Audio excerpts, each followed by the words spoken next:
Si le serpent sort, c'est parce qu'il y a le feu. Si ton couple est acculé, arrête de te plaindre. C'est parce qu'il y a le feu. Si ton couple est secoué, arrête de te plaindre. C'est parce que dans ton couple il y a un Dieu.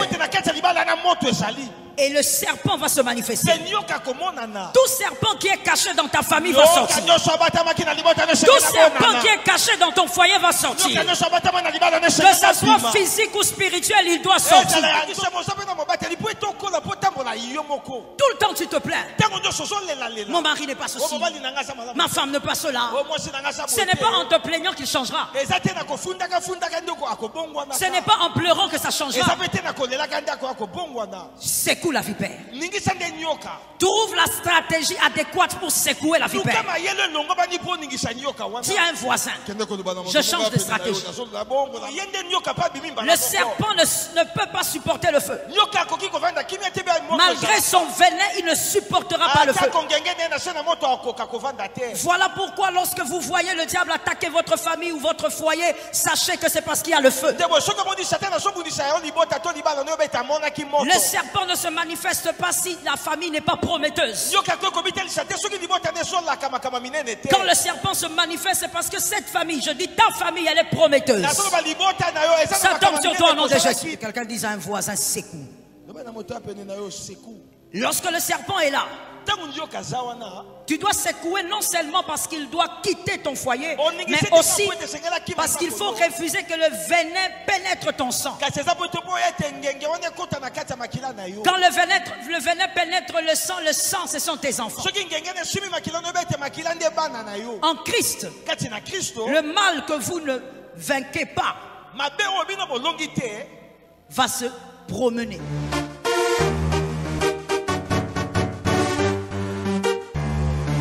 Shalom bien-aimé dans le Seigneur Jésus-Christ. Aujourd'hui la servante de Dieu Joël Gloria Cabassel, pasteur principal de l'église Assemblée évangélique Nouvelle Alliance de Kinshasa, parle d'un thème puissant. As-tu déjà été mordu par une situation qui voulait te paralyser? Une trahison, une épreuve, un combat qui semblait vouloir t'anéantir? La servante de Dieu va te montrer, à travers la parole de Dieu, que tu as le pouvoir de secouer la vipère et de la laisser brûler dans le feu de Dieu. Reste bien jusqu'à la fin, car ce message va transformer ta manière de voir les épreuves. Paul, après avoir survécu à un naufrage, arrive sur l'île de Malte. Alors qu'il ramasse du bois pour alimenter le feu, une vipère sort à cause de la chaleur et s'accroche à sa main. Acte 28 versets 3 à 5, comme Paul avait ramassé un tas de broussailles et les mettait au feu, une vipère en sortit par l'effet de la chaleur et s'attacha à sa main. Mais interagir l'animal dans le feu et ne ressentit aucun mal. Tant que tu es statique, elle ne se manifeste pas. C'est quand tu veux avancer, servir Dieu, entrer dans ta destinée que l'ennemi attaque. Mais Paul n'a pas paniqué, il n'a pas crié, il n'a pas pleuré. Il a secoué la vipère. Beaucoup, lorsqu'ils sont mordus par une épreuve, passent leur temps à se plaindre. Pourquoi moi, Seigneur? C'est trop dur, je ne peux pas continuer. Mais Paul n'a pas perdu de temps. Il a simplement agi avec foi et secoué la vipère dans le feu. La solution n'est pas dans la plainte, mais dans l'action de foi. La vipère est venue à cause de la chaleur. Mais ce qu'elle ne savait pas, c'est que cette même chaleur allait causer sa perte. Le feu représente la présence de Dieu. Le feu représente le Saint-Esprit qui consomme les attaques de l'ennemi. Ce qui était censé te détruire va être détruit par le feu de Dieu. Abonnez-vous, aimez et partagez afin d'apporter l'évangile de Jésus-Christ aux nations car il y aura plus de joie dans le ciel pour un seul pécheur qui se repent. Que la bénédiction de Dieu soit votre partage dans le nom puissant de Jésus-Christ. Amen. Acte 28, 3 à 8. Non, on va dire acte 28, 3 et on va sauter, on va aller au 8. Acte 28, 3 et puis le 8. Je lis au nom de Jésus. Paul avait ramassé un tas de broussailles et il était en train de les mettre sur le feu. Quand sous l'effet de la chaleur, une vipère en sortit et s'est accrochée à sa main. Que quelqu'un me dise à sa main.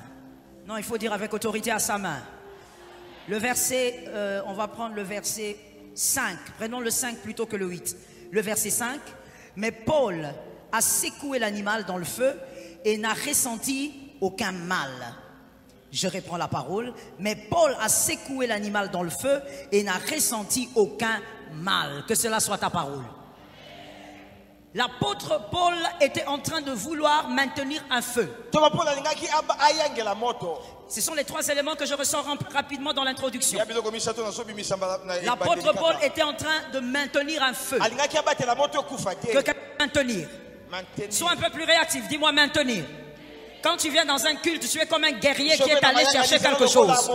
Quand tu viens dans un culte, tu es comme un guerrier qui est venu conquérir une terre. Que l'Éternel te permette de conquérir des terres ce soir. L'apôtre Paul voulait maintenir un feu. Et donc il était en train d'y travailler. S'il est allé prendre des broussailles, c'est parce qu'il voulait maintenir quelque chose. La famille, le foyer, ça se maintient. On y travaille tous les jours pour maintenir. Que Dieu t'aide à comprendre cette dimension. La deuxième chose, c'est que sous la chaleur, on ne dit pas sous la tiédeur, mais sous la chaleur. Lorsqu'il y avait le feu, le serpent est sorti. Le serpent ne peut pas supporter le feu. Malgré son venin, il ne supportera pas le feu. Voilà pourquoi lorsque vous voyez le diable attaquer votre famille ou votre foyer, sachez que c'est parce qu'il y a le feu. Le serpent ne se manifeste pas si la famille n'est pas prometteuse. Quand le serpent se manifeste, c'est parce que cette famille, je dis ta famille, elle est prometteuse. Ça tombe sur toi au nom de Jésus. J'aime la foi que je rencontre ce soir. Si le serpent sort, c'est parce qu'il y a le feu. Si ton couple est acculé, arrête de te plaindre. C'est parce qu'il y a le feu. Si ton couple est secoué, arrête de te plaindre. C'est parce que dans ton couple il y a un Dieu. Et le serpent va se manifester. Tout serpent qui est caché dans ta famille va sortir. Tout serpent qui est caché dans ton foyer va sortir. Que ce soit physique ou spirituel, il doit sortir. La troisième chose, c'est la réaction de l'apôtre. Une merveilleuse réaction. Il était entouré des barbares, mais il n'a appelé personne. Il n'a pas crié la vipère. Il n'a pas dit venez m'aider. Lui-même a regardé le serpent, il a secoué sa main. J'ai dit à une personne, le problème que tu peux vivre dans ton couple, dans ta famille, arrête d'appeler les gens, arrête de te plaindre, arrête de pleurer tous les jours. Secoue toi-même la vipère. Tu as la capacité de secouer la vipère. Arrête de te plaindre tout le temps. Vous savez, même le fait de se plaindre tout le temps chez votre pasteur, ça devient une maladie. Ce n'est pas parce que vous avez un pasteur que vous devez aller vous plaindre tout le temps sur votre foyer. C'est une manière de manifester une certaine dépendance. Vous n'avez pas été sauvé pour être dépendant des pasteurs. Donne-moi un amen normal. Tu as été sauvé et tu as même un pasteur pour que tu grandisses et que tu sois indépendant. Tout le temps tu te plains. Mon mari n'est pas ceci. Ma femme n'est pas cela. Ce n'est pas en te plaignant qu'il changera. Ce n'est pas en pleurant que ça changera. Secoue la vipère. Trouve la stratégie adéquate pour secouer la vipère. Tu as un voisin. Je change de stratégie. Tout le temps tu te plains. Mon mari n'est pas ceci. Ma femme n'est pas cela. Ce n'est pas en te plaignant qu'il changera. Ce n'est pas en pleurant que ça changera. Secoue la vipère. Trouve la stratégie adéquate pour secouer la vipère. Tu as un voisin. Je change de stratégie. Parle bien. Tu as un problème avec le voisin? C'est ton ennemi? Tu ne peux pas avoir d'ennemi. Alors dis à un voisin, je secoue la vipère. Dis à un autre voisin, je change de stratégie. Il faut changer de stratégie. Célibataire, Sois délivré déjà de l'esprit de plainte. Ne te marie pas en devenant comme les femmes que nous voyons aujourd'hui. Qui se plaignent d'alpha oméga. Madame, monsieur, tu penses que les personnes qui se plaignent pas ont épousé des anges? Non. On ne se plaint que lorsque la limite est vraiment vue. Mais avant que la limite ne soit vue, on secoue la vipère. C'est à toi de faire tomber la vipère dans le feu. Dis, arrête de te plaindre. D'ailleurs, je vais te dire une chose. La plainte est l'arme des incapables. Lorsque tu vois quelqu'un trop se plaindre, en réalité il n'a plus d'arme. Et ce n'est pas normal. En Jésus tu dois toujours avoir des armes. Quand la communication ne marche pas, communique avec le Saint-Esprit. Quand la prière, tu sens qu'il y a quelque chose qui bloque, entre en jeûne. Si tu sens que les jeunes, c'est façon, va donner l'offrande. Mais avec Dieu, il y a toujours des stratégies pour vaincre le serpent. Arrête de te plaindre. Et arrête de te focaliser sur les choses qui ne marchent pas dans ton foyer.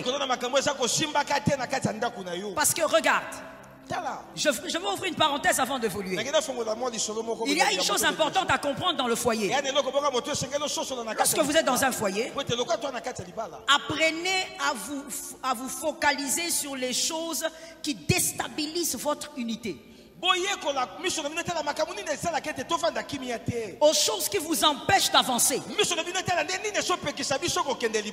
Regardez ce que certains hommes et femmes font. Au lieu de vous focaliser sur la chose qui vous empêche d'avancer et de vous accroître, vous êtes focalisé sur les défauts qu'il y a chez l'autre. Focalisé sur les erreurs. Il y a des choses qui changeront. Il y a des choses qui ne changeront pas. Vous êtes appelé à vivre avec. Il y a des choses qui vont diminuer. Certaines ne diminueront pas. On ne perd pas le temps avec ça. Focalisez-vous sur le serpent. Ton mari n'est pas le serpent. Ta femme n'est pas le serpent. Le serpent, c'est le problème qui vous empêche d'avancer. Que l'Éternel t'aide. Même si vous avez été mordu, comme l'apôtre Paul, vous sentez qu'il y a un problème qui vous a déstabilisé. C'est pas encore fini. Il faut secouer. Il faut qu'il tombe dans le feu. Vous n'êtes pas obligé de tout briser à cause du serpent. Que quelqu'un dise à un voisin, secoue. Lorsque le serpent est là, tu dois secouer non seulement parce qu'il doit quitter ton foyer, mais aussi parce qu'il faut refuser que le venin pénètre ton sang. Quand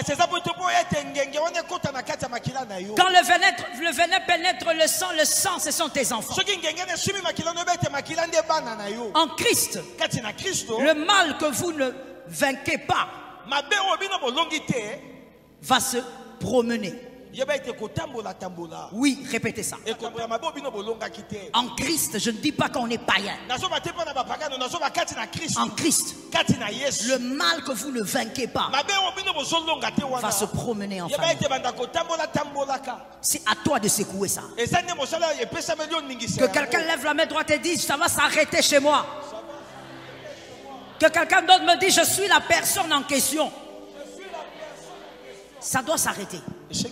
Ça ne doit pas traverser. Ah, je sens que ça ne peut pas aller. Ça ne peut pas aller au-delà de la limite.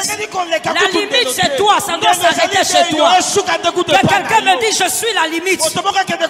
Parle-moi avec autorité. Dis-moi, je suis la limite.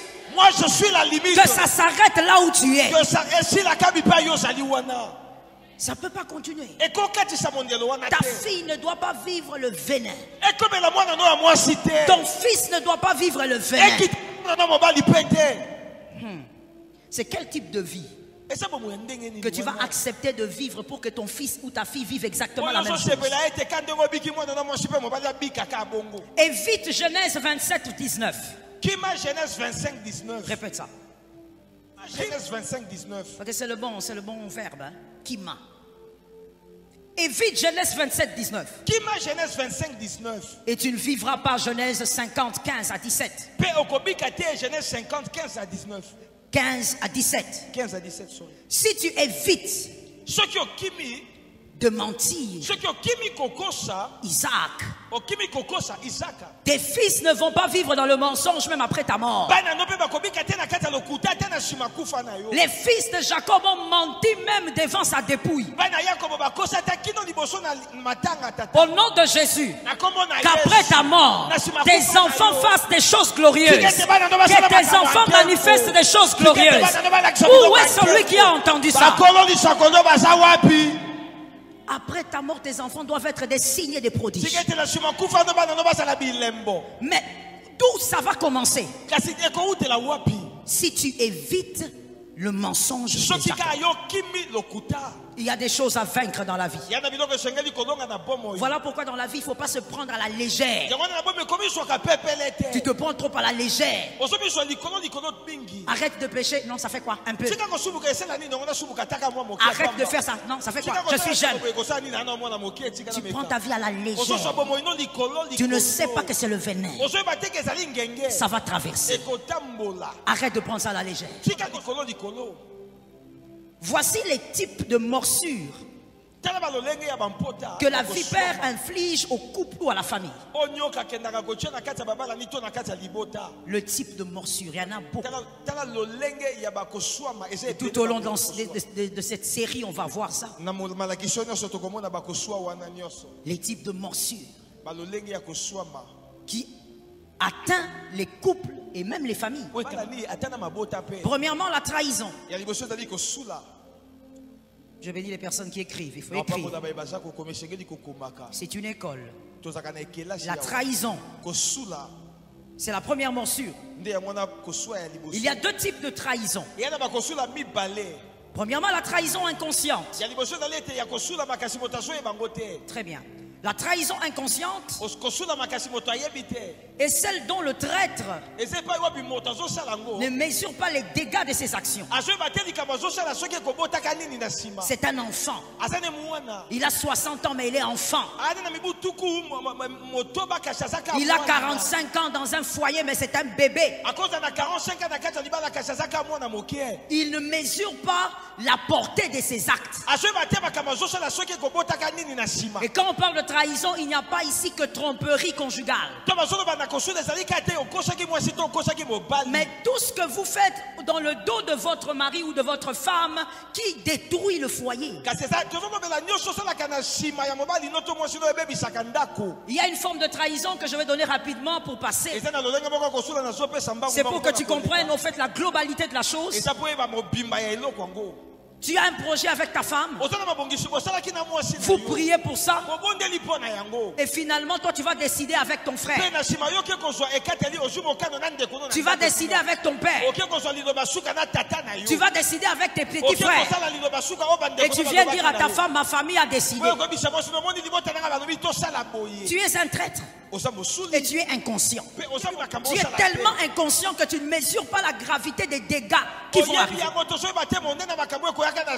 Écoute-moi bien, monsieur. Je veux d'abord parler au monsieur là. La femme est une sorte de récepteur. Quand elle reçoit quelque chose, attention à ce qu'elle reçoit parce qu'elle va te redonner le double. Lorsque la femme est trahie dans ce domaine-là, elle se sent humiliée, diminuée, elle ne voit pas sa place parce que toi tu décides toujours avec tes amis.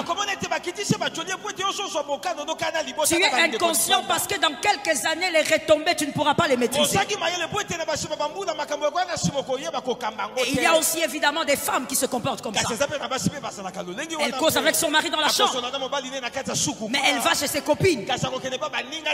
Voici ce qu'il m'a dit. Il m'a proposé de me donner 20 000 $ pour faire la Chine et tout. Qu'est-ce que tu penses? Toi, tu décides avec ta copine. On dit ceci: traître inconscient. Dis à un voisin: traître inconscient. C'est une trahison inconsciente. Genèse 30, 19. Une femme a été aussi une traîtresse inconsciente. Genèse 30, 19. C'est Rachel, la belle Rachel. C'est aussi une forme, je prie ça parce que c'est une autre forme de trahison. Parce que quand on dit trahison dans le couple, les gens ne voient qu'infidélité. Rachel accepte un homme. Cet homme a une alliance. Cet homme a un Dieu, les dieux de ses pères. Rachel va voler les térébintes de son père. Répète ça. Et elle sait que ce sont les gris-gris de son père. Elle va s'asseoir dessus. On lui pose la question, elle dit: je n'en ai pas. Oh, Rachel a payé un lourd tribut. Quand vous voyez sa vie, vous dites: ça, ce n'est pas la vie d'une femme qui était dans une alliance. Donc lorsqu'on on trahit inconsciemment, on ne mesure pas les dégâts. Vous entendrez aussi un homme dire: mais comment je vais rester avec ma femme tous les jours? Chaque jour je vais manger les légumes. Il faut aussi que je mange la viande. Et là il est en train de parler d'une autre femme. Donc pour toi, en fait, les femmes ce sont des légumes. Les femmes ce sont des poissons et des viandes. Toi aussi, mademoiselle, tu es la viande de cet homme-là. Tu es le poisson de cet homme marié qui te porte. Tu n'es pas un poisson. Tu n'es pas une viande. Donne-moi un amen. Tu n'es pas un légume. Si un homme te veut qu'il t'épouse, regarde ces filles-là, regarde ces filles-là. Regarde ces filles-là. Déjà abîmées dans vos têtes, hein?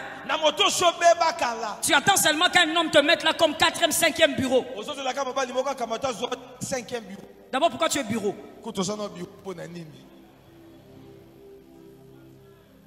La trahison inconsciente. Il y a aussi le deuxième type, la trahison consciente. L'offenseur a pour but de briser l'autre. Il veut faire du mal pour briser l'autre. Répète ça. Très bien. Là maintenant tu as expliqué.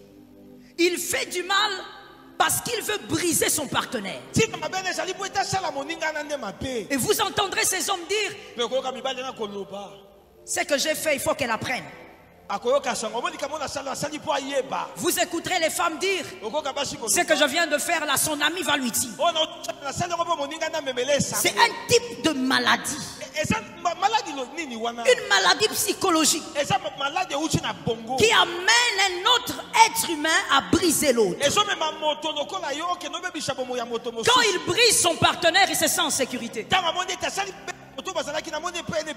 Mabé, c'est pas vraiment ça, tu sais. Briser. Il veut détruire l'intérieur de l'autre. Il veut déstabiliser son mental. Il y a donc cette trahison consciente. Et quand ces gens de traîtres le font, ils se sentent à l'abri de l'abandon. Il est à l'abri de l'abandon. Voilà. Certains trahissent parce qu'ils voudraient que l'autre soit tellement brisé au point de ne les jamais abandonner. Ainsi, je parle aux célibataires qu'ils me donnent un amen. N'épousez jamais celui qui se marie parce qu'il a horreur de la solitude. Répète ça. Quelqu'un qui vient te draguer, il te dit déjà non, tu sais, moi j'aime les gens, voilà pourquoi je t'aime. Voilà, tu sais, moi je n'aime pas rester seul, voilà pourquoi je t'aime. C'est une grave et tu vas te détruire si tu entres dans cette relation. C'est appelé aussi le syndrome de l'abandon. D'une personne qui a peur de se retrouver seule. D'une personne qui prend plaisir à détruire les autres. Le syndrome de l'abandon. On voit ce syndrome dans la vie d'un homme dans la Bible. 1 Samuel 25:3. 1 Samuel 25:3. Cet homme s'appelait Nabal. Nabal, la Bible dit clairement, il était dur et méchant. Il s'organisait pour brimer Abigail. Briser Abigail pour dominer sur elle. Que quelqu'un me dise dominer. Que quelqu'un d'autre me dise dominer. Mon frère, si tu te sens concerné, il faut le dire que tu guérisses. Hein? Nabal était comme ça. Il souffrait du syndrome de l'abandon. Pour lui, c'était une manière de protéger tout ce qui était à lui. Et dans l'église, nous avons beaucoup de frères comme ça. Je commence par les frères. Beaucoup. Si tu es un frère, dis amen. Cet amen là, c'est pour qui? Si tu es un frère, dis amen. Dans l'église locale, il y a beaucoup de frères qui souffrent du syndrome de l'abandon. Psychologiquement malades. Et ils se cachent derrière la soumission qui est écrite dans la Bible. Mais vous verrez, cet homme n'est pas être chef selon la Bible, mais il veut brimer cette femme. Quand il brime la femme, il se sent chef. Malade. Il se cache derrière un verset biblique. Mais il est malade. Et vous verrez cette personne aussi, dans certains cas, ce sont des personnes qui souffrent aussi d'un profond manque d'estime de soi. Je vais vous donner un signe. Je parle aux hommes, si vous vous sentez concerné, vous allez prier pour ça. Quand vous remarquez que vous n'arrivez pas à vivre avec une femme, ou vous n'arrivez pas à fréquenter une femme que vous ne brimez pas, lorsque vous n'arrivez pas à brimer une femme et que ça vous met mal à l'aise, vous êtes malade. Ce genre d'homme ne peut pas vivre avec une femme, même dans la société, lorsque cette femme ne peut pas être brimée par lui. Lorsqu'il vit dans la société et qu'il n'arrive pas à brimer une femme, il entre dans la colère envers cette femme. Il devient nerveux devant la femme. Il a des sentiments de colère. Si tu es malade, mon frère. Et il y a aussi dans certaines cultures africaines, on a fait grandir cette maladie auprès de certains hommes, en faisant croire à ces hommes que quand tu ne brimes pas, tu ne règnes pas. Quand tu ne brimes pas, tu ne règnes pas. C'est comme ça que quelqu'un peut venir dans votre maison, votre cousin, votre frère, il te regarde vivre avec ta femme et puis il dit, oh, ta femme te manipule. Voilà. Pourquoi? Parce que dans cette culture, on veut absolument que tu brimes ta femme pour régner. Écoute-moi bien, mon frère. Tu dois guérir de cette maladie. Tu dois sortir de cette obscurité. Donne un amen, arrête d'être hypocrite. Donne un amen convenable. Tu dois refuser de te laisser manipuler par cette façon de faire. Et tu dois prier pour ton âme. Parce que c'est une maladie. Tu te sens fort lorsque les autres sont en dessous. Une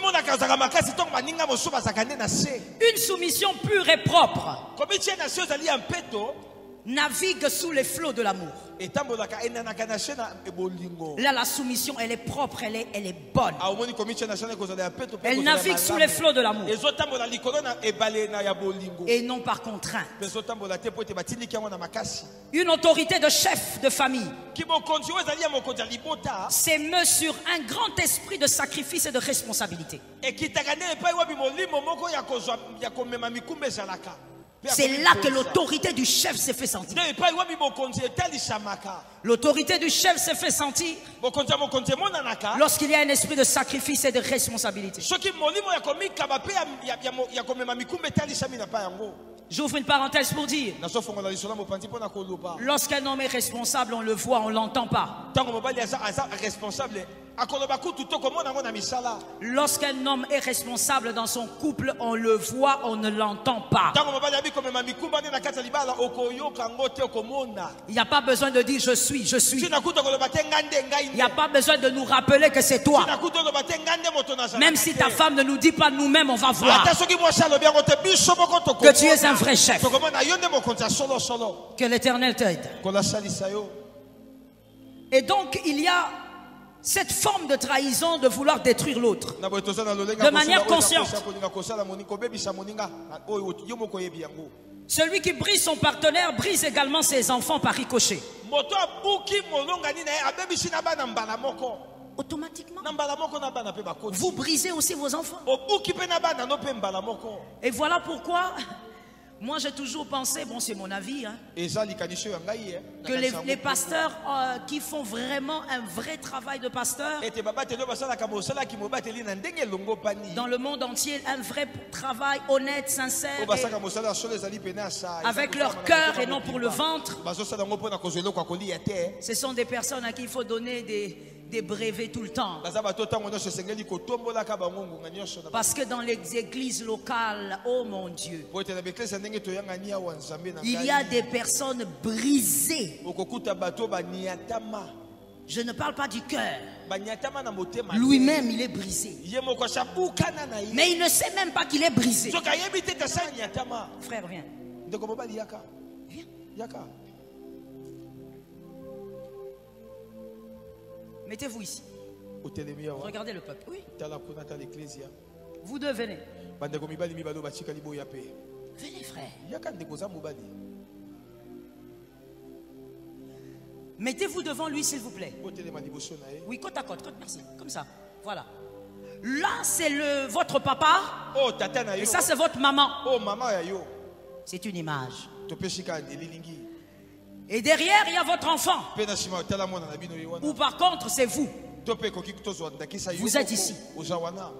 Lorsque c'est l'un des parents a l'habitude ou avait l'habitude de briser l'autre par les paroles, son comportement, des fois même le mépris dans le foyer, c'est que vous, je vais dire ça comme ça, c'est que vous avez vu a créé en vous une fissure. La fissure est au niveau de votre âme, au niveau de vos émotions. Je veux être un peu plus pratique. Si vous avez vu votre père battre votre mère, vous avez une fissure. Si vous avez vu votre père insulter des insultes envers votre maman, vous avez grandi avec des fissures. Mais le problème, ce ne sont pas les fissures. Écoute-moi bien et suis-moi correctement. Si vous avez vu votre mère pleurer tout le temps et pleurer en se plaignant sur votre père, vous avez grandi avec des fissures. Maintenant, le problème, c'est quoi? Le plus grand danger ne sont pas les fissures. Le Saint-Esprit me rappelle quelque chose. Si vous avez vu votre père chasser votre mère comme une moins que rien, les valises dehors, et c'est toi qui as ramassé, et maman pleurnichait dehors, tapez maman, les pagnes sautent. Même si aujourd'hui vous avez 60 ans, je dis vous avez des fissures. Maintenant le problème, ce ne sont pas les fissures comme je le disais. Le problème, ce sont que les fissures ont permis aux mêmes émotions de vous pénétrer. Vous êtes porteur des mêmes émotions. Les fissures ont créé, comme on dit, ce sont des fissures, c'est comme des portes qui permettent aux émotions d'être maintenant générationnelles. Voilà pourquoi si tu as vu ton père faire des horreurs, même si autrefois tu t'étais levé contre ton père pour dire papa, si tu touches maman, ça ne marche pas. Ce n'est pas parce que vous avez de la haine pour une chose qu'elle n'est pas en vous.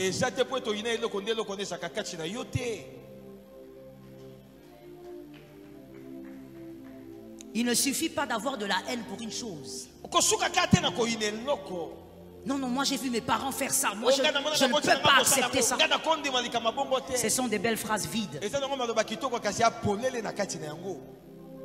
Il faudrait sortir cette chose et fermer. Il faudrait sortir les émotions que vous avez acquises par vos parents. Ça se fait automatiquement au fait. Hein? Dès que vous êtes enfant et vous subissez ça, c'est automatique. Alors je viens d'abord dire, je vais d'abord aller vers l'oméga et je rentre à alpha. Je commence chez toi. Parce que ça c'est toi. Et je m'adresse vraiment à toi, je ne m'adresse pas à ton voisin, donc ne me fais pas semblant. Arrête de faire les choses, de me regarder comme si la prédication là, c'était pour le voisin. Non, non. Toi, tu sais comment tu as grandi. Je commence par chez toi. Si tu ne règles pas ça, tu vas exactement reproduire la même chose. Ou alors tu vas reproduire une autre forme des choses, mais ayant une même enveloppe. Ça sera la même chose. Il faudrait que tu sois capable d'abord de reconnaître que toi, la manière dont tu as grandi, tu as été fissuré et tu as certaines émotions que peut-être jusqu'aujourd'hui tu n'as jamais manifestées. Moi j'ai connu un couple, oui au passé, ils ont divorcé après 40 ans de mariage. 40 ans. Toi tu as combien? 45? Je choisis ce modèle-là parce que je crois que c'est quand même very much. 40 ans de mariage, il a divorcé. Et le monsieur qui est grand-père déjà, il ose dire non, non, non, je ne reste plus avec cette femme. Et il est parti. Hein? Ce qui ne s'est pas manifesté après 20 ans peut se manifester après 50 ans. Dis à ton frère, je dois vaincre. Je dois vaincre. J'ai entendu des phrases, mais je n'ai pas entendu la détermination. Dis à ton frère, je dois vaincre. Tu as des fissures et tu es le porteur de ces choses que tu as détestées autrefois. Et ça risque de se manifester. Ça risque de créer des choses. Regardez ce qui se passe. Même après la mort des parents, vous verrez que l'enfant qui a été touché par des événements va commencer à les manifester de certaines manières. Célibataire ou marié. 20 ans ou 60 ans. Je vais donner seulement 4 éléments pour ne pas trop prendre du temps parce que je regarde mon time. Voici les 4 éléments que vous pouvez découvrir ou voir chez quelqu'un qui a subi des fissures et qui a des émotions nocives. Vous allez remarquer ceci. Maintenant, vous les parents, rentrez en arrière. Le fils passe devant. Vous allez remarquer que le fils aura une violence physique et verbale. C'est quelqu'un de fissuré. Il a quelque chose en lui. Les parents ont déposé des choses par leurs actions. Physiquement, il est très brutal.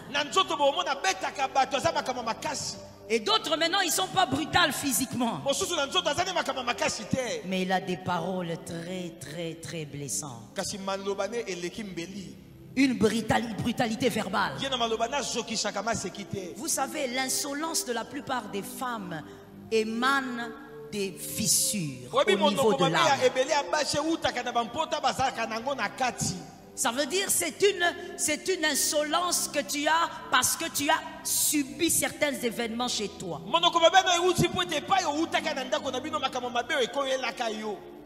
Les mauvaises choses sont arrivées aux parents et c'est entré chez toi. Une agressivité incroyable. Au fait, toi, et vous verrez aussi, il y a ceci. C'est une forme aussi de violence verbale. Une personne qui répond toujours par une question.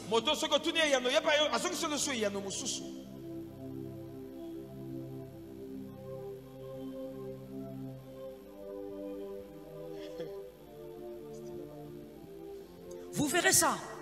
Beaucoup d'hommes ont frappé leur femme à cause de ça, mais frapper ça ne sert à rien, il faut la guérir. Et il y a aussi des hommes comme ça. Ça veut dire, mon frère, si tu es comme ça, tu dois savoir que tu es ici. Il y a des événements que tu as vécu avec tes parents, c'est entré. On te pose la question. Serge, tu vas où? Toi, tu penses que je vais où?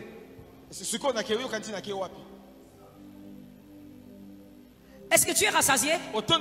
Tu n'as pas vu que j'ai fini la nourriture? Il ne faut pas le condamner, il a un problème. Ça vient de très loin. Peut-être que c'est entré quand il avait 3 ans. Une violence verbale. Oui, répondre par une question est une sorte de violence verbale. Une question est posée pour avoir une réponse. Tu vas te laver. Toi, tu crois que je vais aller me mouiller là-bas? Il y a certaines filles ici qui sont spécialistes dedans. On peut te donner un brevet. Tu es venu à l'église? Toi, tu trouves que je suis venu où? À une réunion, on t'a posé une question, donne une réponse. Quand quelqu'un va bien dans son mental, psychologiquement, il est bien. C'est une personne qui répond aux questions aussi avec facilité. En fait, je vais vous expliquer pourquoi cette personne est malade. Parce que lorsqu'elle répond par une question, pour elle, toute question est une forme d'agression.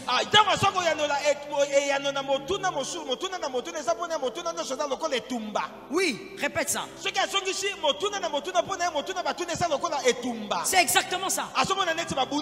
Voilà. Donc derrière une question, elle ou il voit même ce qu'on n'a pas dit. C'est comme ça que dans le couple, vous verrez si c'est la femme qui a cette maladie, l'homme lui dit, écoute, comment tu as géré les 40 francs que je t'avais donné, les 50 000 francs? Qu'est-ce que tu veux dire? Qu'est-ce que tu veux dire? Tu veux dire que je suis une voleuse? Tu veux dire que je suis une voleuse? Tu crois que je vole ton argent? Tu crois que moi je peux voler ton argent? D'ailleurs, je vais te donner ce qui reste.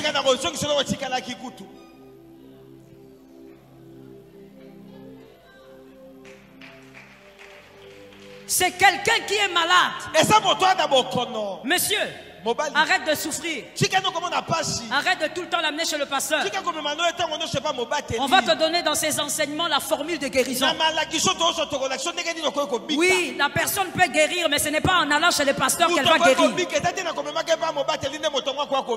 Elle a des fissures. On ne t'a pas dit que tu gères mal l'argent. On a demandé qu'est-ce que tu as fait avec 50 000. Et des fois même, ça ne va pas s'arrêter. Vous voyez la femme en train de te plaindre. Elle va dans la chambre. Et tu penses que moi je te vole. Tu crois que moi je peux te voler ton argent, la sale là. Tu crois que je peux te voler ton argent.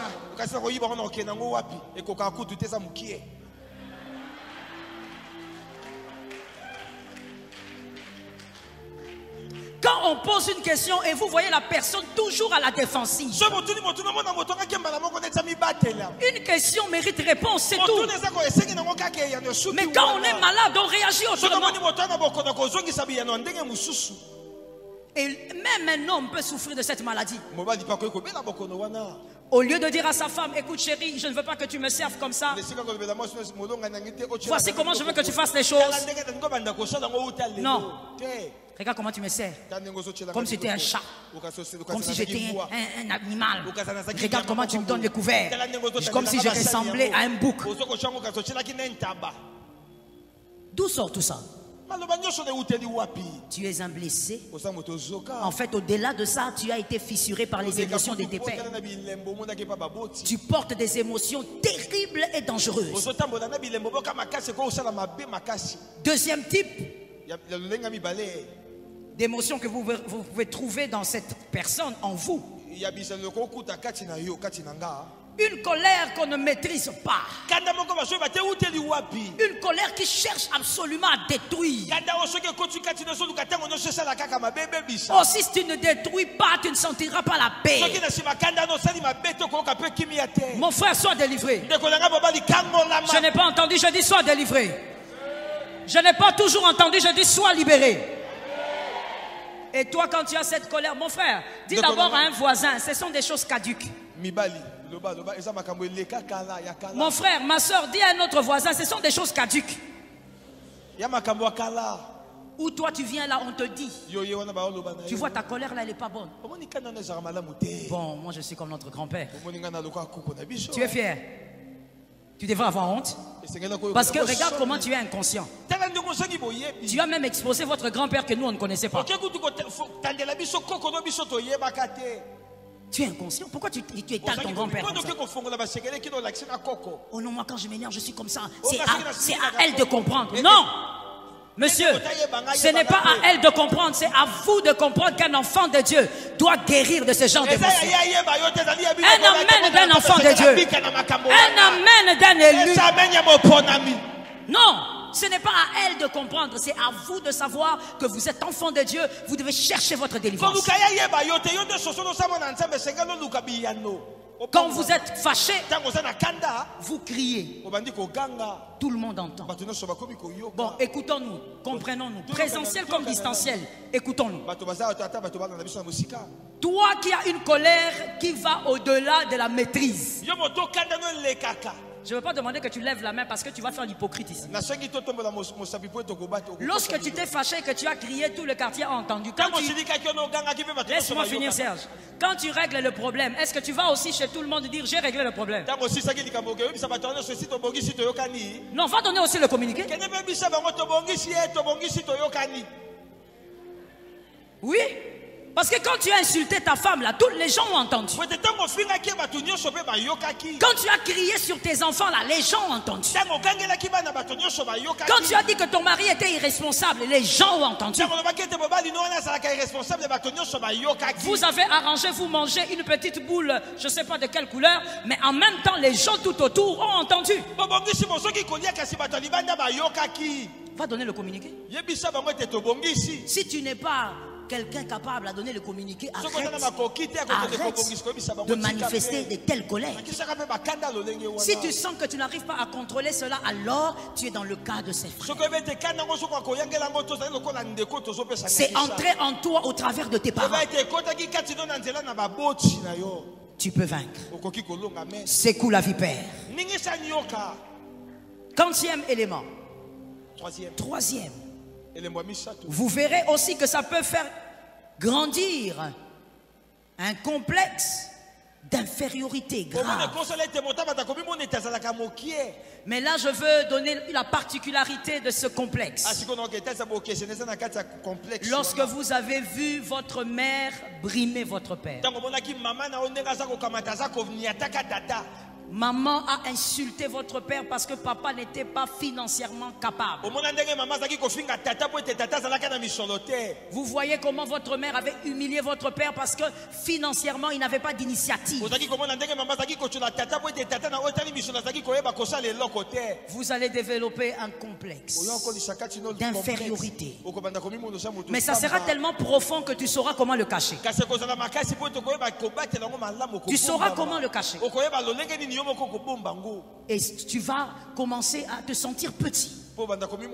Parce que tu as vu le repère de ta vie, le repère de ta vie terrestre, tu l'as vu se sentir petit. Je reprends la phrase. Que le démon ne te distrait pas pendant que je parle. Tu vas faire grandir un grand complexe d'infériorité. Quand tu as vu le repère terrestre de ta vie se sentir petit. Voilà pourquoi je dis au nom de Jésus, un père ne doit jamais baisser les bras face à une impossibilité. Donne-moi un amen si tu es un père. Tu ne peux pas, même lorsque l'Éternel permet que tu sois au chômage, sois toujours le maître du bateau. Sois toujours le chef de la maison. Parce que tu es un repère terrestre. Est-ce que quelqu'un m'entend bien? Lorsque le repère terrestre a été diminué, l'enfant grandit avec un complexe d'infériorité.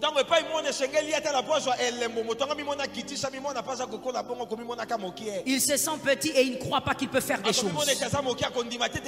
Parce que son repère a été incapable. Que Jésus te délivre. Quatrième élément. Quatrième. Vous verrez aussi chez vous, vous victimes des fissures et des émotions des pères. Vous allez devenir ce que moi j'appelle le pire de tous.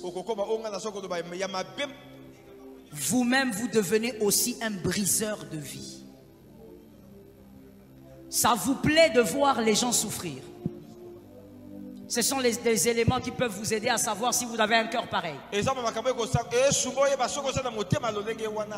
vous plaît de voir les autres pleurer. Ça vous plaît de voir les autres manquer ce que vous avez. Mon frère, tu auras ce que tu auras. Mais que ce que tu auras ne te dérange pas lorsque l'autre aura ce qu'il aura. Je réponds pour un homme intelligent. C'était en même temps une prophétie. Tu auras ce que tu auras.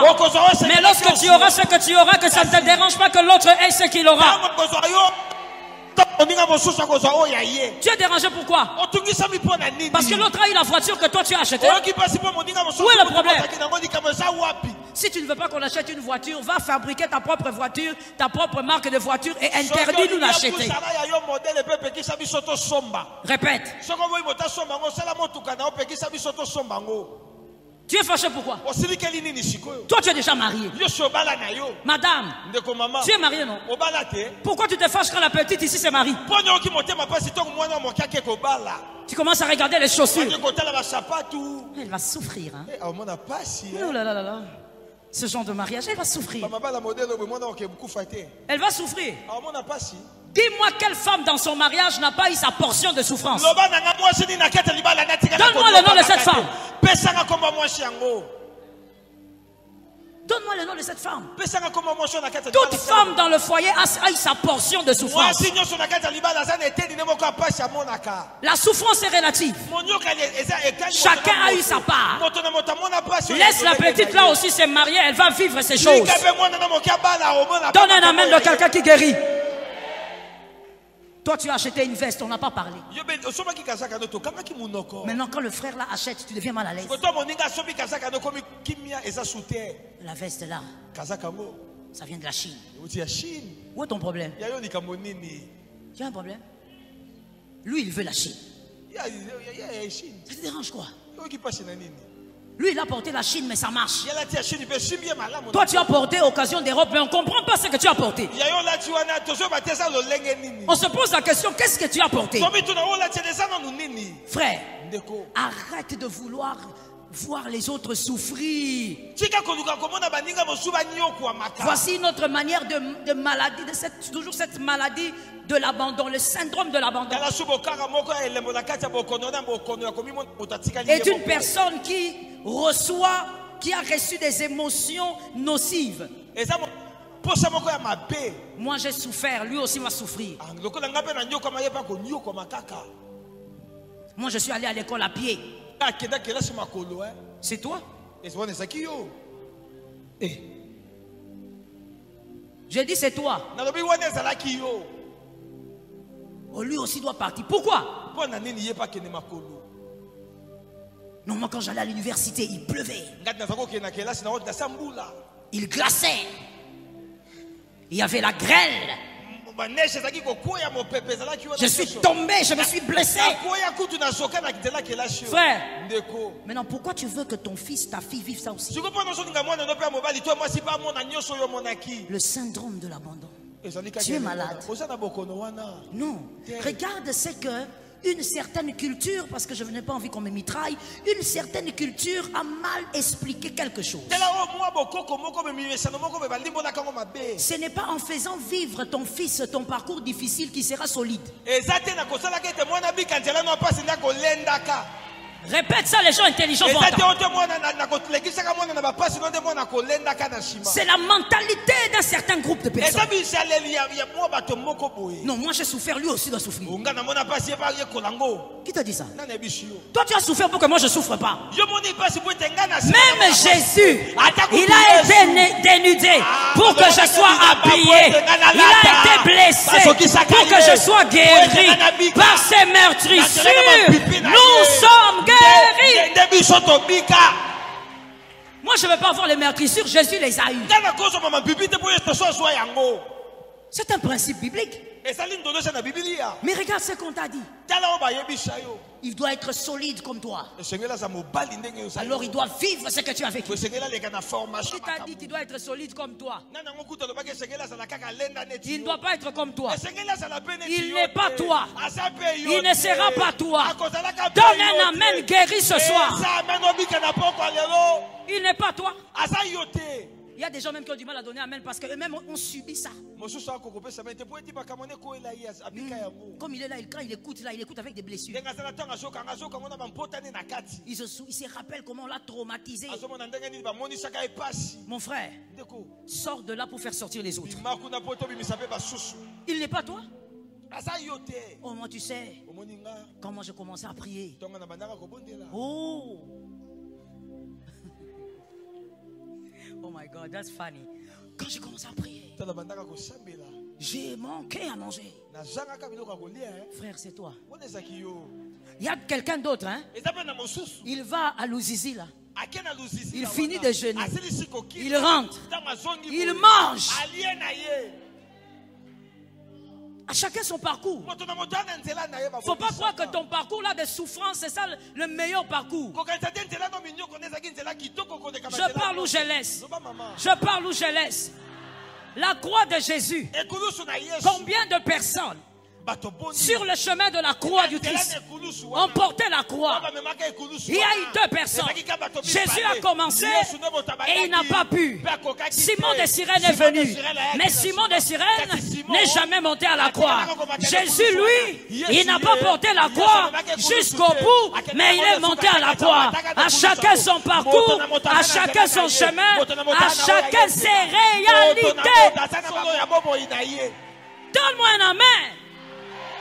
À chacun ses réalités. Oh non, mon fils doit être comme moi. Laisse-nous tranquille. Tu es comme toi, pourquoi? Son problème, c'est que c'est toi le géniteur. Il ne doit pas être comme toi. Voilà pourquoi si tu regardes bien ton fils, si tu regardes bien son visage, à l'intérieur, il y a toi, il y a aussi sa maman. J'ai pas fini. On n'acclame pas quand j'ai pas fini. Ton visage à toi, il y a ton papa, il y a ta maman. Dans ton visage, là, il n'y a pas le visage de ta femme. Hein. Mais dans le visage de votre fils, il y a son visage. Est-ce que quelqu'un entend? Même si tu as, je parle maintenant aux dames mariées, hein. Même si tu as travaillé à perte comme moi, à perte. Moi, j'ai travaillé à perte totale, mon frère. Totale. 200 millions de pourcents. Si tu ne comprends pas, c'est pas grave, reste comme ça. Je te dis à perte. Tu regardes l'aîné, ça n'a rien à voir. Tu regardes le deuxième, ça n'a rien à voir. Tu regardes le troisième, pitié. Mais tu vois même là, quand il parle, tu vas voir, les gens disent, oh, il a des tics de sa mère. Même si le visage a raté, les démarches ne vont pas rater. Ah, même si le visage a raté, il y a des tics qui ne vont pas. Chacun a sa vie. Toi, tu veux que ta fille soit comme toi. Pourquoi? Non, comme moi j'ai peiné, il doit peiner. Il y a des gens qui doivent peiner pour que les autres sautent. Que ça tombe sur tes enfants, que les enfants sautent. Que ça tombe sur ta progéniture, qu'ils sautent. Tu as été trahi par plusieurs hommes, que tes filles ne soient pas trahies. Normal. Tu as été trahi par plusieurs femmes, que tes fils ne soient pas trahis. Que Dieu t'épargne. Ça, ce sont les 4 éléments qui peuvent se manifester lorsque tu as hérité des émotions des pères, mais des émotions nocives. Que Dieu vous bénisse, les fils. Je veux finir avec ceci. Écrivez avec moi rapidement, s'il vous plaît. Parce que par la grâce de Dieu, le vendredi prochain, on doit continuer là. Les signes visibles d'un partenaire brisé. Répète encore. La personne est brisée. Serge, c'est pas ça. Oui, parce que blessé, ça c'est ça. Brisé, c'est au-delà de la blessure, au fait. Quelqu'un de brisé, il n'a pas que des blessures de l'âme, c'est au-delà. Les signes, ça c'est seulement exclusivement pour les mariés. Ou peut-être quelqu'un qui a été marié mais divorcé. Quand vous verrez ces choses, vous allez comprendre que c'est une personne qui a été brisée. Mais brisée par son partenaire. Premièrement, le silence sépulcral face aux défis ou aux problèmes à résoudre dans le foyer. Le silence sépulcral face aux défis ou aux problèmes à résoudre dans le foyer. Vous voyez qu'il y a des problèmes dans le foyer, mais l'homme ne dit rien. Ce n'est pas qu'il dit rien pour parler après, non. Il est démissionnaire, il ne dit rien. La femme, il y a des problèmes en famille, mais tu ne vas même pas l'écouter tousser. Si vous voyez ça, et pour vous les célibataires, si vous le voyez chez votre père ou chez votre mère, commencez à prier pour lui ou pour elle, mais priez aussi pour vous. Parce que comme on l'a dit, ça peut créer des fissures en vous. Deuxième signe de quelqu'un de brisé. Une agressivité récurrente envers les proches, envers l'entourage. Mais notez s'il vous plaît, c'est nota bene.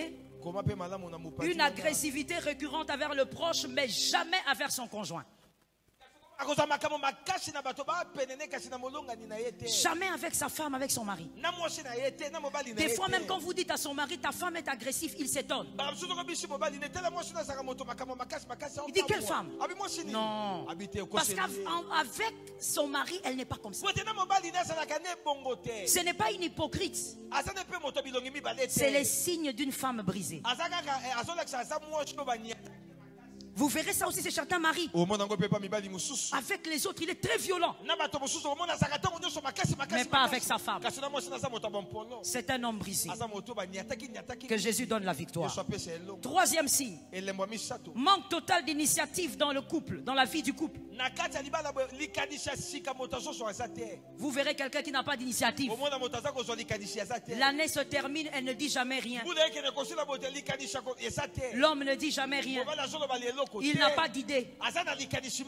Vous verrez un foyer là où il n'y a que l'homme qui fait tout et qui est vraiment le moteur du foyer.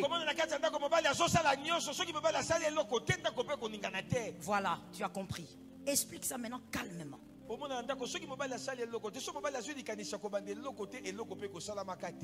Oui. Il y a aussi d'autres foyers, c'est le contraire. C'est la femme qui est le moteur. Elle fait tout. Elle gère tout. Si tu veux savoir ce qui se passe dans ce foyer, demande à la femme. L'homme, il est démissionnaire. Il n'a pas d'initiative. Avant d'avancer, je veux donner l'exemple d'un monsieur que j'ai connu. J'ai connu parce que je ne sais pas ce qu'il est devenu aujourd'hui. Cet homme, lorsque moi je l'avais connu, sa fille cadette, elle pouvait avoir, si en tout cas ma mémoire ne me joue pas des tours, elle pouvait avoir 20 ou 21 ans. Il avait 4 filles. Mais regarde d'un couple où la fille a 21 ans, imagine l'âge du père. Sur les 4 enfants, cet homme était un homme battu. Battu. Oui. On le tapait par sa femme. Pourquoi ça vous fait rire? Si je dis qu'un homme tape une femme, vous allez rire? Mais pourquoi ça vous fait rire? Pourquoi? C'est pas normal. C'est normal que la femme soit battue. Non, je veux comprendre parce que quand je dis qu'une femme est battue, il n'y a personne qui rit. Quand je dis que l'homme est battu, tout le monde rit. Bon, je continue. C'était un homme battu. Quand la femme revenait du boulot, c'est elle qui travaillait. Elle avait fait des grandes études. Quand elle revenait, elle demande à l'homme, est-ce que ça va ici? Oui, ça va. Les enfants sont où? Bon, je ne sais pas, j'étais seulement ici. Tu sais pas où se trouvent les enfants? Tu sais pas où se trouvent les enfants? Le temps que l'homme dise, chérie.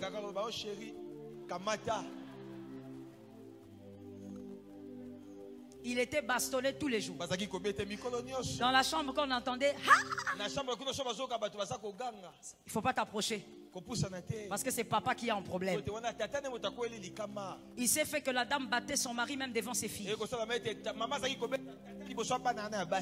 Il s'est fait que dans cette famille-là, les grandes filles qu'elles étaient ne demandaient rien à leur père. Le papa pouvait être là à 0 mètre. Les enfants demandent à maman, maman, maintenant on fait comment pour mon voyage? Je veux voyager. Qu'est-ce que tu as décidé? Et même dans les phrases de filles, tu comprends que papa n'est pas là. Papa ne compte pas. Le papa, il avait l'habitude d'aller se balader dans le quartier. Vous savez, dans les quartiers résidentiels, des fois, il y a des vérités, des mystères qui sont bien cachés. Quand il se baladait dans le quartier, oh, nous tous, on trouvait, c'est vraiment papa, quoi. Bonjour, papa. Oh, bonjour, ma fille. Vraiment papa, quoi. Et dès qu'il voit la voiture de maman, il rebrouche chemin. Il commence à changer un peu de démarche, jusqu'à ce qu'il va courir. Si maman l'attrape dehors, son sort est jeté. Donc, frère, donc même la femme là ne doit pas le trouver dehors. Donc tu te maries à une femme qui fait de toi son premier enfant. Voilà pourquoi je vais donner conseil aux hommes. Que les hommes me donnent un amen. Les hommes, votre amen est bizarre, je laisse. Quand je dis donner un amen, donnez un amen. Que les hommes donnent un amen. Conseil gratuit. Monsieur qui est marié, tu vois même quand ta femme t'appelle bébé, qu'il y ait un peu d'équilibre dans les bébés. Si tu sens que c'est un peu trop de bébés, dis chut. Appelle-moi par mon prénom. Parce que si elle exagère dans les bébés là, elle va te bébifier. La femme, troisième ou quatrième. Quatrième, rapidement, la peur de son conjoint. Lorsque vous commencez, vous voyez une femme, un homme qui a peur du conjoint, c'est une personne brisée. 5. La peur de vivre sans lui. Lorsqu'on aime, on a du mal à vivre sans l'autre. On n'a pas peur. Lorsqu'on aime, on a du mal à vivre avec l'autre parce que c'est un problème d'équilibre. L'autre, c'est son équilibre. Mais quand vous voyez un conjoint le conjoint commence à avoir peur de vivre sans l'autre. Attention, peut-être que ce conjoint souffre du syndrome de Stockholm. Peut-être qu'il est atteint du syndrome de Stockholm. Il n'arrive pas à vivre sans son bourreau. C'est quelqu'un qui le brise ou qui la brise, mais il veut ou elle veut rester avec. Les gens se demandent, mais cet homme-là te bat, tu vas mourir. Je vais rester avec mon mari. Ma soeur, c'est pas l'amour. Tu souffres du syndrome de Stockholm. Tu n'es pas amoureuse. Oh non, c'est l'amour. Il faut laisser leur amour. Ce n'est pas de l'amour. J'ai l'habitude de dire, l'amour ne tue pas. Donne un amen, je t'explique. L'amour ne tue pas. Lorsque l'amour a tué, l'amour a créé la résurrection. Dis ça à ton frère. Regarde les gens qui suivent l'enseignement, regarde. Voilà ceux qui ne suivent pas. Lorsque l'amour avait tué, l'amour avait créé la résurrection. Exactement. Lorsque Jésus est mort par amour, lui-même il est sorti de là. Mais quand tu vois un amour dans une relation qui commence à briser l'autre, on la bat, elle veut rester là. Ne priez pas pour elle. Cherchez à ce que son cœur rencontre des paroles. Ce sont les paroles qui créent un autre mouvement au niveau de l'âme. Et qu'elle sorte de cette maladie psychologique. Est-ce que quelqu'un m'a capté? Est-ce que quelqu'un m'a entendu? Qu'un voisin dise à un autre que l'Éternel nous délivre de ce serpent. Dis encore que l'Éternel nous délivre de ce serpent. Tiens-toi debout, on va secouer le serpent. Tiens-toi debout, on va secouer. Vous qui êtes au-dessus, soyez un peu rapide, tenez-vous debout, on va secouer le serpent. Lève la main droite, on ne va pas attendre ceux qui sont un peu lents. Lève la main droite, déclare après moi. Répète ces paroles après moi. Au nom de Jésus. Au nom de Jésus. Je déclare ce soir. Tout esprit de trahison qui est entré dans ma famille, qui est entré dans le couple, je viens le chasser. Au nom de Jésus, par la force de Jésus, cet esprit ce soir va déménager. J'ordonne le déménagement J'ordonne le déménagement. Au nom de Jésus de Nazareth, commence à chasser ce pouvoir. Je te demande de chasser. Je ne te demande pas de négocier. Je ne te demande pas de causer. Je dis chasse, chasse, chasse, chasse. Au nom de Jésus, Rabasaka, by fire and power. By fire and power. Je chasse le pouvoir de la trahison. Tu sors de ma maison, tu sors de ma famille, tu sors de mon foyer, au nom de Jésus. Shalom bien-aimés dans le Seigneur Jésus-Christ. J'espère que vous avez aimé cette vidéo. Abonnez-vous et partagez pour porter l'évangile de Jésus-Christ aux nations, car il y aura plus de joie dans le ciel pour un seul pécheur qui se repent. Merci de faire partie de notre famille Wonderful Jésus-Christ.